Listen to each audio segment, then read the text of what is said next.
அன்று தொடக்கம் கிட்டத்தட்ட 23 பெருந்தோட்ட கம்பெனிகள் 400க்கும் மேற்பட்ட பெருந்தோட்ட தோட்டங்களை குத்தகைக்கு எடுத்திருந்தார்கள்.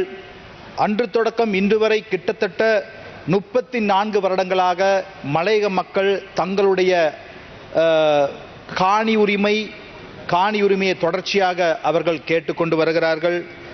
விசேடமாக உங்களுக்கு தெரியும், மலையக மக்கள் தோட்டப்புறங்களிலே லயன் காம்பராக்களிலே தான் அதிகமான மக்கள் வாழ்ந்து கொண்டிருக்கிறார்கள்.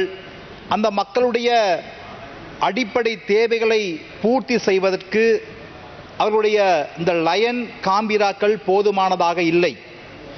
ஒரு லயன் காம்பிராக்களிலே 2-3 குடும்பங்கள் வாழுகின்ற நிலைமை காணப்படுகிறது.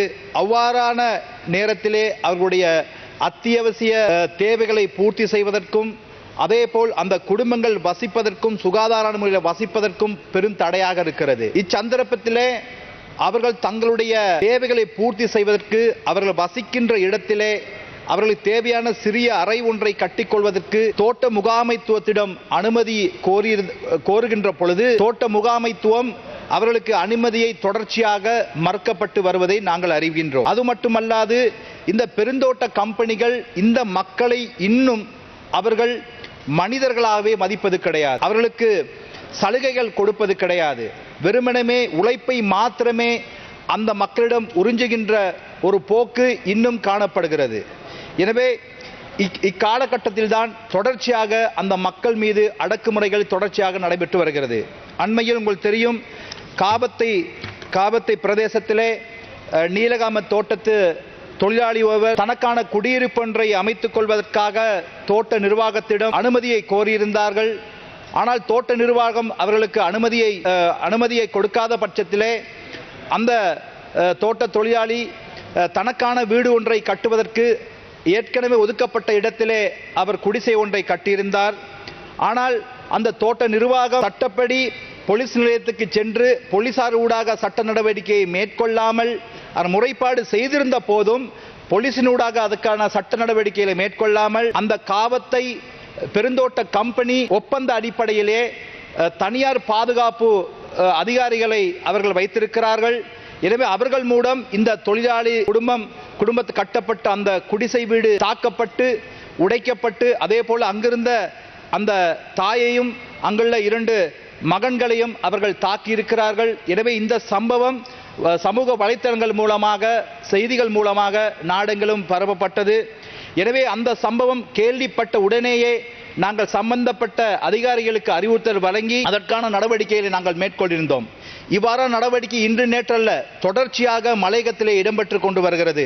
கேகாலை, நுவரெலியா, பதுளை, கண்டி, மாத்தறை எல்லா பிரதேசங்களிலும் தொழிலாளர்கள் தனக்கான குடிசை ஒன்றை கட்டுகின்ற பொழுது, தனக்கான சுகாதாரத்துக்காக ஒரு கழிப்பறையை கட்டுகின்ற பொழுது, அவர்கள் தங்களுடைய தேவைகளை பூர்த்தி செய்கின்ற பொழுது தொடர்ச்சியாக அந்த மக்கள் அடக்குமுறைக்கு உட்பட்டு வருகிறார்கள். எனவே இந்த சம்பவம் பொறுத்தவரையிலே இதுவரைக்கும் மலையக பிரதேசங்களிலே இவ்வாறான சம்பவங்கள் ஏற்படுகின்ற பொழுது அந்நேரத்திலே அரசியல் தலைவர்கள் சென்று ஒரு கண்காட்சியை நடத்துவார்கள்.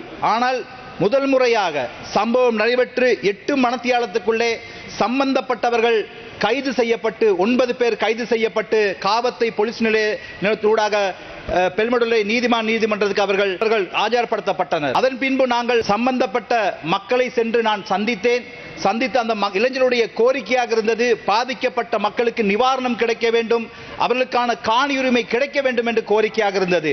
அதன் பின் எங்களுடைய அமைச்சர் சம்பந்த வித்யாரட்னம் அவர்களை அமைச்சில் சென்று சந்தித்து சம்பந்தப்பட்ட கம்பெனியினுடைய சிஇஓக்களையும் வரவழைத்து அதே போல பெருந்தோட்ட அமைச்சுக்கு பொறுப்பான அதிகாரிகளையும் நாங்கள் வரவழைத்து இது சம்பந்தமாக நாங்கள் கலந்துரையாடலை மேற்கொண்டிருந்தோம்.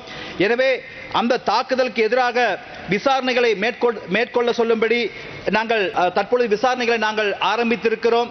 எனவே எங்களுடைய தேசிய மக்கள் சக்தி அரசாங்கத்திலே மலையக மக்கள் பாதுகாக்கப்படுவார்கள். அவர்களுடைய உரிமைகள் நிச்சயமாக அவர்களுக்கு உரிமை வழங்கப்படும்.